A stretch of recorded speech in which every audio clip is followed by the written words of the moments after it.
What's up guys, it's Widgeon TV here. So something that I've been noticing about the newly released Fallout 76 gameplay is the fact that people think it's jarring not to have NPCs to interact with for giving quests and storytelling. Now, I'll be giving my opinion on this at the end of the video, but I thought it was a good idea to reassure myself that Bethesda could not only tell a story with no NPCs, but they could tell a fantastic one. So here are a few quests from Fallout 4 that didn't involve any NPCs. Now, some of these quests do in fact have NPCs in them, but the simple reason I chose these quests is because the NPCs are not important to the story and not required to complete the quest. So when I started thinking about quests for this, there was one that I remembered for being important, smart, lore-rich, and most importantly, it didn't have any NPCs. This quest is the Cambridge Polymer Labs. Upon entering the Cambridge Polymer Labs, the sole survivor is greeted by a Miss Nanny robot named Molly. Molly will ask you a few questions.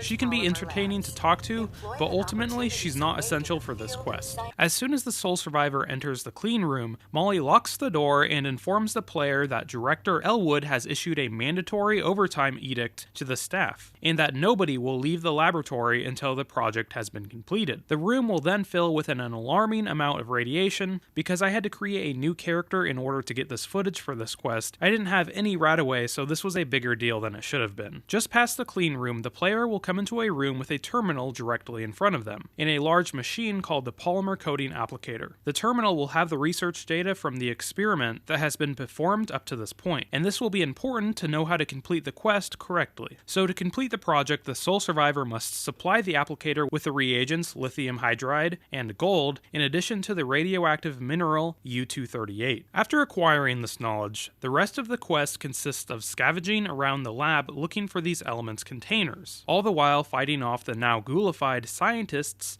that used to work here. Now, it wouldn't be a Fallout quest if there wasn't a tragic story to go along with this location. Now, I'm not going to go over the lore in this location, but just know each feral ghoul and skeleton you encounter was a scientist trying their best to lift the security lockdown that was trapping them in the lab. After you secure all the components and install them into the machine, you can then activate it and it will produce a lovely piece of power armor leveled to your level, of course, with a legendary effect that turns radiation into action points. In Fallout 4, legendary power armor is fairly rare in the base game, so this ends up being a pretty important side quest. From there, you can walk back out of the building without ever talking to an NPC. I think this is a great example on how to do a story-driven quest with only terminals, notes, and environmental storytelling.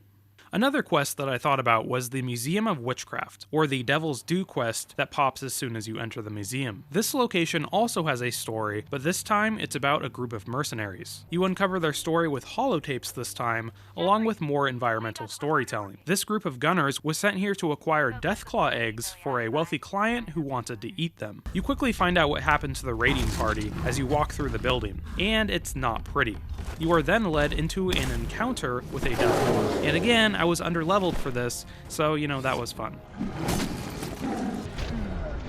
After dispatching it, you can then go grab the one pristine egg and be presented with two different options. First, you can bring the egg back to Diamond City and get paid for your work, but this option unfortunately involves talking to NPCs. So we'll focus on the other option, and that's returning the egg to its nest west of Parsons Cemetery. Upon arriving at this location, a terrifying but friendly Deathclaw greets you, allowing you to deposit the egg into the nest, and you're rewarded with a Deathclaw gauntlet. Again, I think this is a great example on how to tell a story with no NPCs.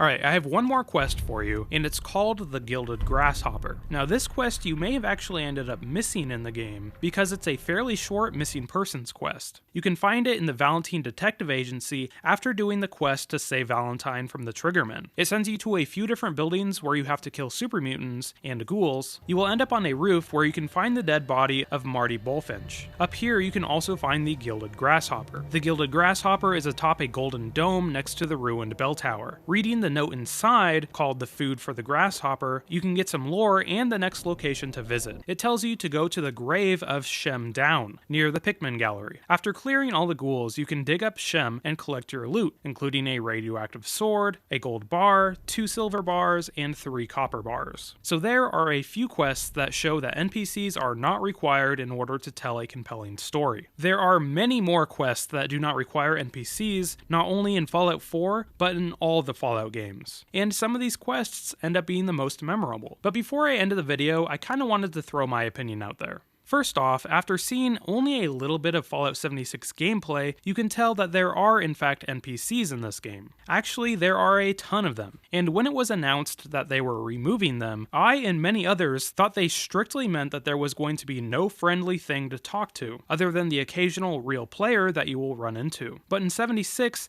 there are guards, traders, vendors, and who knows what else. So what is really happening in Fallout 76 is that there are no human NPCs. This was reportedly done so that players would not confuse a human NPC with another actual player. This really baffles me. It seems like Bethesda possibly handicapped their quest team by removing all humans in the game, and they did this for such a small purpose. I mean, what's the difference between a super mutant being a traveling salesman and a human one? In my opinion, not very much. Bethesda did put out an official statement on this. Here it is.